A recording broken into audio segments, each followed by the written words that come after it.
I was just in Colorado and I picked up these two, both 12-year age statements. This one $100 more than this one.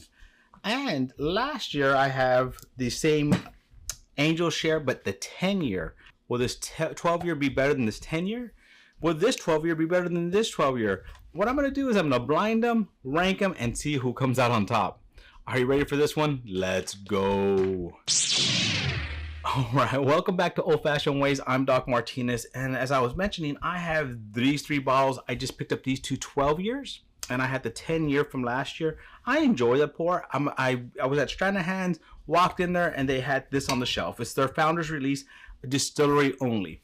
This one is their newest one. It's a 12-year, and I wasn't sure if they were kind of saying that this is one and done, or if is this gonna become the new 10-year and be on the shelf, be a shelfer. I wasn't too sure about that, but they said this one distillery only. This one you can find on shelves a little bit harder, and of course this one you can still find on shelves everywhere.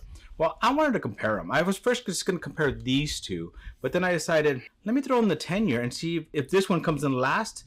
Technically by price range, this should be third, second, and first, but is it? Very curious.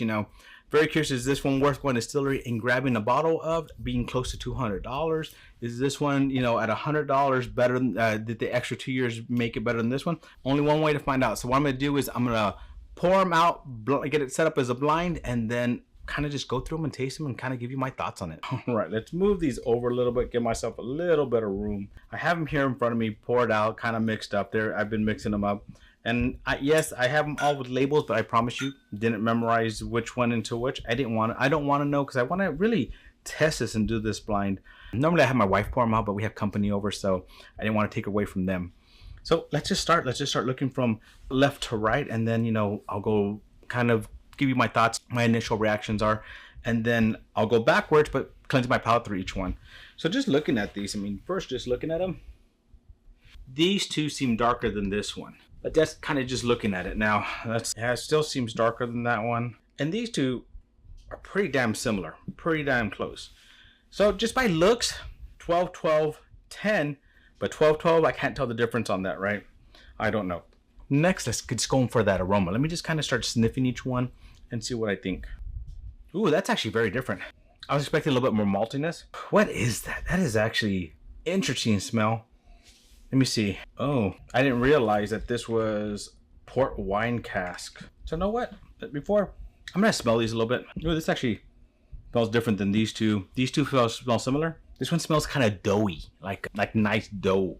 Let me kind of just talk about this one first. So this is the founder's release. It's American, in the heart of Denver, made in limited runs, American single malt, aged 12 years. Now this one doesn't say anything about being finished anything. I don't see that on here anywhere. So I'm gonna assume it's just a single malt, right? Now this one is their 12-year, and this one is the Mountain Angels port wine finish, 12 years. And it says, locally sourced barley cut with Rocky Mountain water. On the blenders, I was kind of going back to see if it said something. The small print here is really hard to read. It says, because it's black on this brown, and it's super small, but it says made with 4 simple ingredients. And if you look at the other side, it says Colorado barley, proprietary yeast, the purest Rocky Mountain spring water, and patience. And so this one, right off the bat, smells different than the other two, with a lot more on it. Okay. See, this one smells, now on the 10-year, it says it's a 10-year Mountain Angel Colorado single malt, made with locally grown So's barley, cut with Rocky Mountain, aged for 10 years in new charred American oak. I'm sorry. But it doesn't say anything about port finish. So I'm trying to see, can I pick up that port? Whoops, I had some spill on my nose there. Now, this one smells, as I said, kind of different, kind of bakey, yeasty. So if I'm just guessing off of this, and I'm thinking these are the two 12s, but the funny thing is, I don't smell the port finish in this one. This one smells different. So it could be that it's a port finish that smells different, but it smells more kind of doughy, yeasty to me. So I'm going to say, just guessing right now, 12 founders, 12 angels, 10 angels. But we don't know yet. Let's go in for the taste. All right. Oh, wow. That one is very nice. Now, is that a port finish or is that a yeasty finish I'm tasting? Lots of flavors in that. Really hit the palate, really took over the palate, and really quickly started, you know, lots of flavors in there, just very yumminess. Ooh, this is gonna be harder than I think. All right, let's go on for the next one. As I said, I'm not cleaning my palate until afterwards. I'm gonna go backwards and we'll fast forward through that part. This one's sweet, tannic, a little bit dry into the mouth, but still pretty yummy. Honestly, so far those two are pretty yummy. All right, let's go for the last one. And you go for that. Man, it's oily on the glass. Just a good pour. That tastes like Stranahans to me. That's what I'm pretty much thinking that is the 10.